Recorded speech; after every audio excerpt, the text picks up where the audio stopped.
وظیفہ آپ کو بھی بتا دیتا ہوں، خواب میں کسی کو ملنا ہو، فرمایا 4 رکعت نفل پڑھ۔ کتنی؟ 4 رکعت نماز نفل پڑھ، ہر رکعت میں سورہ فاتحہ اور سورہ الہاکم التکاثر، بس۔ اور نماز عشاء کے بعد ہر رکعت میں سورہ فاتحہ اور پھر تکاثر، الہاکم التکاثر، یہ سورت پڑھنی ہے ایک بار عشاء کی نماز کے بعد سونے سے پہلے۔ یہ 4 رکعتیں پڑھ کے جب فارغ ہو جا تو پھر درود پاک پڑھتی رہ اور پاکیزہ وضو کے ساتھ لیٹ، جب تک نیند نہیں آتی درود پاک پڑھتے ہوئے سو جا، درود پاک ہی پڑھ، تو تمہاری بیٹی خواب میں مل جائے گی اور پورا حال تمہیں دکھائی دے گا۔ اس خاتون نے یہی کیا، تو جب وہ یہ وظیفہ کر کے لیٹی تو اس نے اپنی بیٹی کو خواب میں دیکھا کہ وہ عذاب میں ہے، وہ اب اسے کوئی اعمال ہوں گے، عذاب میں ہے اور زنجیروں میں جکڑی ہوئی ہے آگ کے اندر۔ اب وہ خاتون صبح پریشان امام حسن بصری رضی اللہ تعالیٰ عنہ کے پاس آئی۔ اب یہاں سے یہ بات بھی سمجھنے والی ہے، بعض لوگوں کی ہوتی اپنی جہالتیں ہیں، کم علمی، کم عقلی، کج فہمی، اور وہ پھر کم علمی کے ساتھ غصہ، جلال، فتویٰ بہت سخت ہوتا ہے ان کے پاس،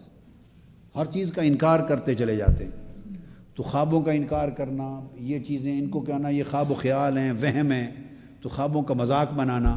خواب کا مذاق بنانا اور خواب کے وجود کا مطلقاً انکار کرنا کفر ہے، بندہ کافر ہو جاتا ہے، اسے دوبارہ کلمہ پڑھ کے مسلمان ہونا پڑے گا۔ جو آدمی مطلقاً خواب کے وجود کا انکار کرے، کیونکہ خواب تو قرآن مجید سے ثابت ہیں۔ کیا؟ قرآن مجید کی نص سے پیغمبروں کے خواب ثابت ہیں، سیدنا یوسف علیہ السلام کا، اس کا انکار کفر۔ اور پھر احادیث صحیحہ متفق علیہ بھری پڑی ہیں کثرت کے ساتھ، جس میں آقا علیہ السلام کے خواب ہیں اپنے اور صحابہ کرام کے خواب ہیں۔ اب یہ امام حسن بصری واقعہ روایت فرما رہے ہیں، اور امام قسطلانی امام المحدثین صاحب ارشاد الساری اس کو روایت کر رہے ہیں۔ تو ائمہ محدثین کا خوابوں پر کتنا اعتماد تھا،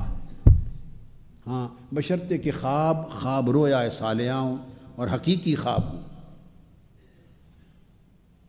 منتشر دماغی نہ ہو، ذہنی انتشار نہ ہو، نہ معدے کی خرابی ہو۔ تو اس نے آ کے عرض کیا کہ حضرت میں تو بہت پریشان ہوں، بیٹی تو خواب میں مل پڑی، میری بیٹی مگر وہ تو عذاب میں ہے، دوزخ میں زنجیروں میں جکڑی ہوئی ہے، اب مجھے کوئی اور وظیفہ بتائیں تاکہ اللہ پاک اس کی معافی فرما دے۔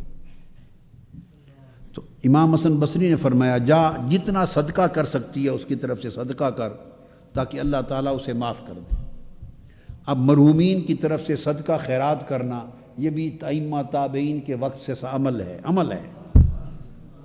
اور حضور علیہ السلام کا حکم تھا صحابہ کرام کے لیے۔ وہ خاتون چلی گئی، مگر اگلی رات وہی بچی امام حسن بصری رضی اللہ تعالیٰ عنہ کے خواب میں آئی، خود امام حسن بصری رضی اللہ تعالیٰ عنہ کے خواب میں آئی، اور آپ نے دیکھا کہ وہ جنت کے ایک باغ میں ہے، جنت کے ایک باغ میں ہے، اور آپ نے پوچھا، اس کے سر پہ نور ہے، آپ نے پوچھا کہ تمہارا تو حال یہ نہیں تھا، تم تو دوزخ میں تھی اور زنجیروں میں تو جکڑی ہوئی تھی، تو آج 2 دن کے اندر یہ حال بدل گیا، تم جنت کے باغ میں ہو اور سر پہ نور ہے، یہ کیفیت اور حالت کیوں بدل گئی؟ پہلے تو اس نے پوچھا کیا امام حسن بصری سے کہ حضرت کیا آپ نے مجھے پہچانا؟ پہلے یہ پوچھا، آپ نے فرمایا نہیں میں نے تو نہیں پہچانا کہ تو کون ہے۔ اس نے عرض کیا یا حضرت میں وہی ہوں جس کی ماں کو آپ نے درود پاک پڑھنے کا وظیفہ بتایا تھا، 4 نفل پڑھ کے درود پاک پڑھنے کا وظیفہ بتایا، میں وہی لڑکی ہوں۔ تو تب آپ نے فرمایا کہ ہاں یہ بتا تیرا تو حال یہ نہیں تھا، تو دوزخ میں تھی، زنجیروں میں تھی، اب تیری حالت کیسے بدل گئی؟ اس نے جواب دیا کہ وجہ یہ ہے کہ میں بالکل حق بات ہے اسی دوزخ میں زنجیروں میں تھی، آج ہماری قبرستان سے، میری قبر کے اوپر سے اللہ کا ایک ولی گزرا، رجل من الصالحین، اولیاء اور صالحین میں سے ایک شخص گزرا ہماری قبروں سے، اور گزرتے ہوئے اس نے حضور علیہ السلام پر درود و پاک پڑھتا جا رہا تھا، حضور علیہ السلام پر درود و سلام پڑھتا جا رہا تھا، تو درود و سلام پڑھتا گیا اور کہتا تھا باری تعالیٰ جتنا درود و سلام پڑھ رہا ہوں اس کا ثواب ان قبر والوں کو پہنچا دے۔ تو اس ولی کی زبان سے جو درود و سلام نکلا اور اس نے ہماری روحوں کو بخشا، اللہ پاک نے اس کے صدقے اسی وقت ہم سب کو معاف کر دیا اور دوزخ سے نکال کے ہمیں جنت میں پہنچا دیا۔ یہ آقا علیہ السلام کے اس درود و